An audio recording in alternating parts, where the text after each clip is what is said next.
बहुत समय पहले की बात है। गंगा नदी के किनारे एक पीपल का पेड़ था। पहाड़ों से उतरती गंगा अपने पूरे वेग से बह रही थी। अचानक पेड़ से दो पत्ते नदी में आकर गिर गए। एक पत्ता तिरछा गिरा और एक पत्ता सीधा गिरा। जो पत्ता तिरछा गिरा था वो जिद पर अड़ गया और कहने लगा कि आज चाहे जो हो जाए मैं इस नदी को रोक कर ही रहूंगा, चाहे मेरे प्राण ही क्यों न चले जाए, मैं इसे आगे नहीं बढ़ने दूंगा। वह पत्ता जोर जोर से चिल्लाने लगा कि रुक जा गंगा, मैं तुझे आगे नहीं जाने दूंगा। पर नदी तो बहती ही जा रही थी।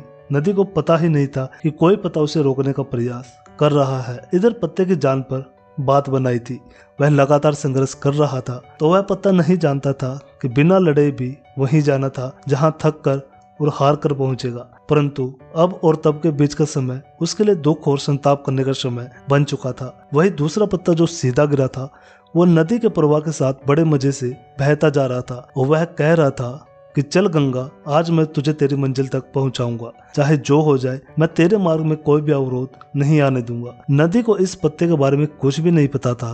वह अपने धुन में सागर की ओर बहती जा रही थी, लेकिन यह पत्ता खुश और आनंदित था, क्योंकि उसे तो लग रहा था कि मैं ही नदी को अपने साथ बहाए ले जा रहा हूँ। तिरछे पत्ते की तरह सीधे पत्ते को भी यह नहीं पता था कि चाहे वो नदी का साथ दे या नहीं दे, नदी तो वहीं पहुंचेगी जहां उसे जाना है।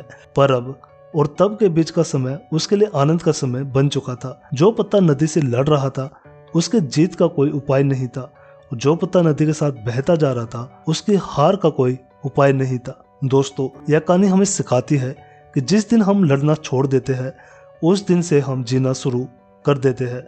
अब लड़ना छोड़ देने का अर्थ यह नहीं कि आप सपने ना देखें या उसके लिए मेहनत करना बंद कर दे, बल्कि लड़ना छोड़ देने का अर्थ यह है कि आप उन चीजों की बदलने की कोशिश न करें जो आपके हाथ में नहीं है। और यही खुश रहने का मूल मंत्र है।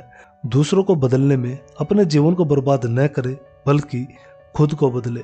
दोस्तों, आपको यह हमारी कहानी कैसी लगी और इस कहानी से आपको क्या सीखने को मिला वो आप हमें कमेंट बॉक्स में बता सकते हो।